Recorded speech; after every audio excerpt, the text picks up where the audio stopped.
grab a cup of tea and watch this. Hello, welcome back to Custom Revival. Today we're looking at this 1967 split screen bus that we've just finished building. This bus has been completely stripped right down to the bare bones. Every nut, bolt, wire, screw, anything has been taken off of it, and then it's been restored, repaired, replaced and built into this beastie. So the customer that owns this bus first approached us to go and look at another vehicle that they were looking to purchase. We went to look at it, gave it an inspection, and it soon became apparent that it was horrible. It was absolutely lashed together. It was going to be a nightmare from start to finish. So we decided instead to go down the route of building them the exact van that they wanted. So we initially sourced a vehicle from a UK supplier, which was FBI VW. And this particular vehicle was going to be a personal project of the guy that runs the company, but due to other commitments, he decided to sell it. This was a more expensive vehicle than most people start with as a project, but it paid dividends because it needed hardly any metalwork, which is where most money goes on projects like this. From photos that we received with the bus when the customers bought it, it looked like it belonged to some religious cult over in America. It was absolutely plastered in random graffiti and religious quotes and all sorts of bizarreness. When we received it, all that had gone, unfortunately, so we didn't get to see it firsthand. And it was all finished in a nice yellow etched primer. So from there we had a nice blank canvas. We could see what needed fixing, what needed repairing, and we got stuck in. Oh look! It's gone. Oh, there he is. Those little red spiders that were all the rage when we were little. Why were they all the rage? They were everywhere. Everyone had one. We used to squash them. This bus did come with bits and bobs of windows and a few spare parts, but pretty much everything has either been replaced, restored or refurbished. So this has had new creative engineering pop-outs on the front, creative engineering door tops, pop-outs all the way around, apart from the rear window, which are lovely for letting all the bugs into your teeth. New door handles, all the original catches have all been cleaned and repaired and made sure they all work properly with the new handles. All the interior has been redone. The original seat frames have been stripped, blasted, powder coated before being retrimmed in the upholstery choice of the customer. We've got vinyl on the side and cloth on the top. I don't even want to think about it because it's going to get filthy dirty. Matching door cards and everything. We've colour coded all the speakers so they all match. So, in addition to the normal split screen overhead lighting, we've also added a little bit at the front so it illuminates all the lower kick panels and everywhere when you get in, because there's no courtesy light switches like on a normal bus or a normal vehicle when you open the doors. Customer as well has chosen all the accessories. We've got polished aluminium door handles, door locks, grab handle. We've got a nice Retro Sounds DAB stereo. We've got a vintage speed shifter. We've got an MCJ steering wheel. The original indicator column switch housing has been stripped and polished. We've got a video digital speedo in a custom made bezel, which then houses all the warning lights. So they're all LED now. Normal speedo would have all the lights integrated into the speedo, but don't have that anymore, so we've added those. All the switch gear is standard. We've added a electric screen washer pump because normally the one that mounts onto the dash is just hand operated, just looks horrible, it's a mess. So we've now got a reservoir that's hidden underneath the passenger seat at the front in the treasure locker, and that's all plumbed underneath the vehicle and operated by that little switch. Up in the overhead airbox, we've capped off the actual vent holes in the front, and the customer's requested a reversing camera, so the monitor for that is now up in here, which is operated just by flicking that on. There it is. There you go. Ding. Oh.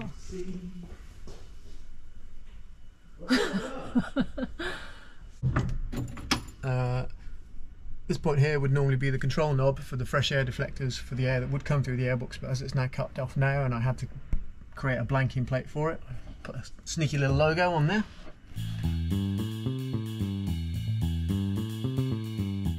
Moving on to the rear.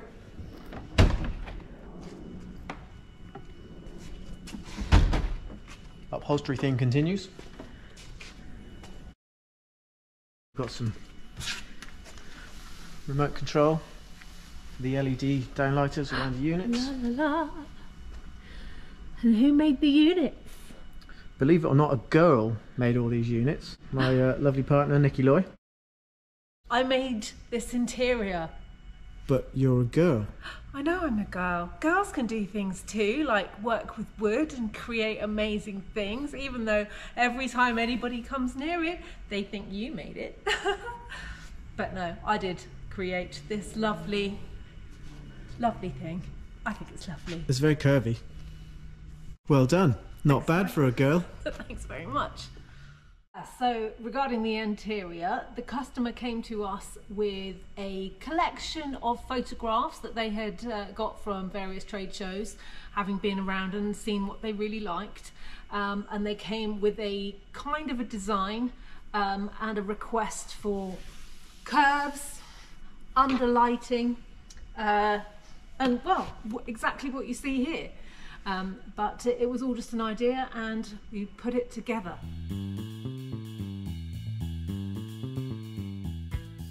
Yeah, created this from scratch, based on what they had in mind.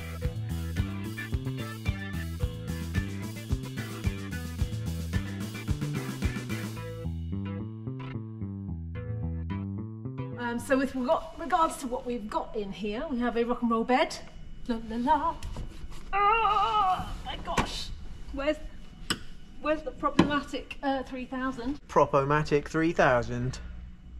Patent pending. That goes, oh well, it would go in there, but for the pillows. La, la, la. If you moved them out of the way, it would probably open. And under this one, we've got some flip up lids, and you can actually get through to the store under there as well, because, you know, every piece of available space needs to be utilised. I'm too scared to touch anything or put my feet down because it's so clean and I don't want to damage it or dirty it. But yeah, this is for stowing wine and duvets and things like that, sheets. Nice piece of cherry to match the Candine Spanish cherry floor. What else? Oh, top box. Another thing that was created specifically for this bus. So we measured out the shape of the roof and created a lovely little top box. Again, this customer has chosen not to have a table, so I don't blame them. The floor is very lovely, and why would you want to put a socket in it? In case you're wondering why there's a split in this cushion, most of you would have already worked out that when the bed is in the bed position, the bed sits on where this cushion would be. So this allows that small section of cushion to be removed, the bed to be extended, and still leave a small area to sit and have your coffee in the morning should you not wish to lounge in bed. And then in behind here, you can't see, but there's a switch, main switch for the LED lights. Uh-huh. And we've also got a 12 volt socket there. Oh, very nice. USB, USB-C. Talking of USB sockets, they're everywhere on this bus. There's one on each side in the quarter panels, there's one under the bed, there's one in that locker, there's two underneath the front seat, and two in the dash. So enough to charge a small country. And in here, when the rock and roll bed goes down, obviously this is your double bed space, full width. And we've got these two little reading lights in here that are just touch activated. Love those. And they've got USB sockets as well. And we've got inset speakers in the top box. Again, with colour-coded grills. With colour-coded grills. Also in the rear, we've got 3-point seat belts. These have never fitted as standard in splits, so in the metalwork stage we've actually made some pods that are all strengthened and fitted into the rest of the subframe of the window aperture in behind all the panel work to take the strain of the seat belt, which has allowed us to mount 3-point seat belts properly. What are we looking at? Just a little black thing here. This is the reversing camera. Oh, that. Look at that. So that comes Magic. And then what's special about the other lights and stuff that we've got going on here? The indicators, which are normally just for the indicators, this has got all red rear lenses, so this would normally have tail light, brake light, and then when you're indicating it flashes red, which in this country is very confusing. Nobody knows why it's flashing, they just think you've got a problem with your own vehicle. So in this particular vehicle, I've modified these light housings, so these now have indicators and reverse. If you keep watching, I'll go and operate them. the indicator. And reverse. Oh, Tail. Brake. The other ones. they work even when you're reversing and going left or right. All bases covered. Onto the engine bay. So, sticking with air-cooled power, this is a slightly bigger unit than stock. This van originally came with an old 1500cc engine, which we did try to run initially in the van. We took all the tinware off, powder coated it, made it all look nice, got everything working, but it wasn't very good. It had some issues and it was about to spin a bearing, so the decision was made to put a new engine in. We've now got a brand new long block, 1776cc long block, and that's been built up with new twin Weber 34 ICT carbs, all new linkage manifolds, new vacuum advanced distributor with electronic ignition, and basically anything else that needed to be renewed has been renewed.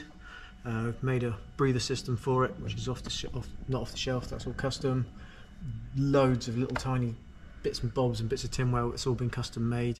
The engine still runs heat exchangers, so the van has still got full standard stock heating, and then all that exits through a vintage speed stainless exhaust, which you can just about see poking out through the side, which makes a very nice sound. Common problem on split screens as well is the heat generated by aftermarket exhaust tends to pickle all the paint on the rear valance here. So the underside of this has had a skin of modern heat reflective aluminium sheeting.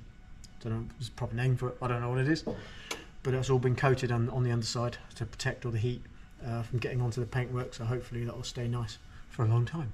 Other than that, it's all pretty standard back here. We've got a main battery on this side, leisure battery on this side, all running through a voltage sensitive relay, which takes care of all the leisure charging issues. New fuel tank in this vehicle as well, all new fuel lines, new fuel system, fuel pressure regulator and everything's on this side. So yeah, like the rest of the van, pretty much everything is either new, refurbished or reconditioned. Oh, look at the sign.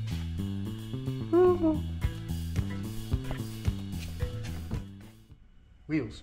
This vehicle originally come with steel wheels, which was never going to cut the mustard with all the rest of the bling that's gone on this thing. So we sourced a set of 17-inch Fuchs copy wheels. All the rear suspension on this vehicle has been changed to IRS, so it's running all bay window rear suspension, trailing arms, etc. But we've gone for the Porsche PCD drums. All the brake internals are all new, so all the brakes are new on the back, new wheels, nice new tyres. Moving on to the front. Same wheel setup, but we've converted the front from drums to disc brakes using a CSP kit, which are lovely. It's also been converted to a dual circuit master cylinder, and it's also got a remote servo for added bite, so it drives a lot more like a modern vehicle.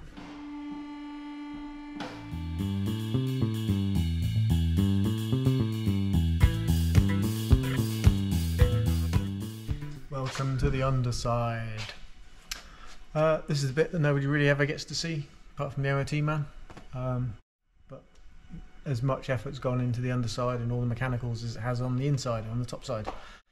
So we've got original steering box, which has all been stripped, refurbished and replaced, put back together again, painted all nice. We've got the dual circuit master cylinder that I was talking about. It's all been replumbed. This is the stock beam that's been stripped, powder coated, put back in again, all built with new bushes, new tie rods, new bushings, new shocks all round, rebuilt key and link pins in the flipped orientation, so it naturally lowers the bus without messing around with any of the steering geometry. Further back here, I've got the remote servo for the brakes. This is plumbed in just to the front brakes onto the discs, and we don't need to run a bias valve or anything onto the rear, so the rears are just stock. Power assistance to the front, so this had to have a vacuum line run from front to rear, and that's been put along this side along with all new brake lines. And it's been run nice and neatly all the way to the back. Got an IRS conversion on the back, so this is all running bay window, hubs, drive shafts, rear brake assemblies, but with later brake hubs, brake drums with the 5x 130 PCD for the Porsche wheels. Converted to IRS, so this is now running a bug IRS transmission. This is untested. We've painted it, made it look nice, but as yet this has not had a proper thrash on the road, so we'll see how that goes.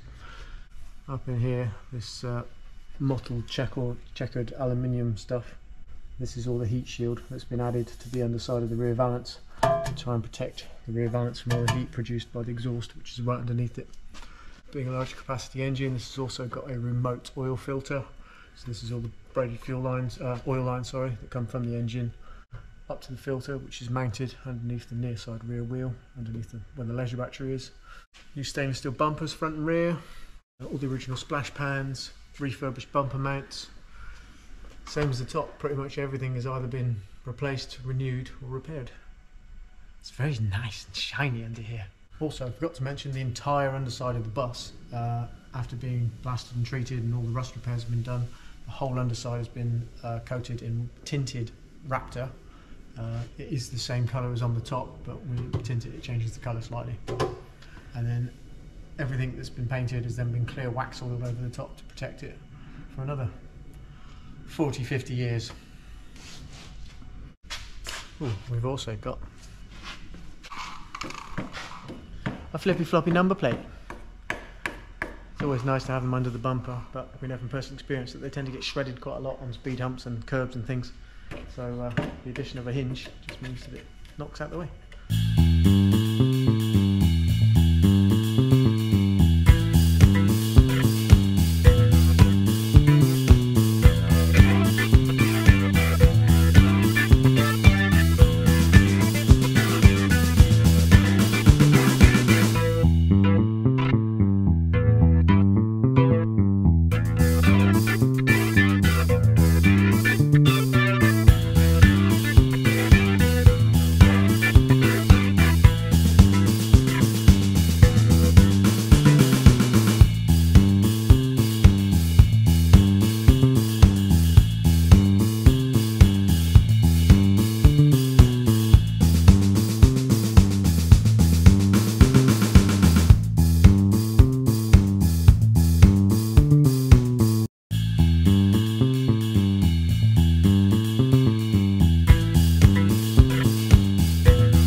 Brakes work good.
How do you feel? Start the clock.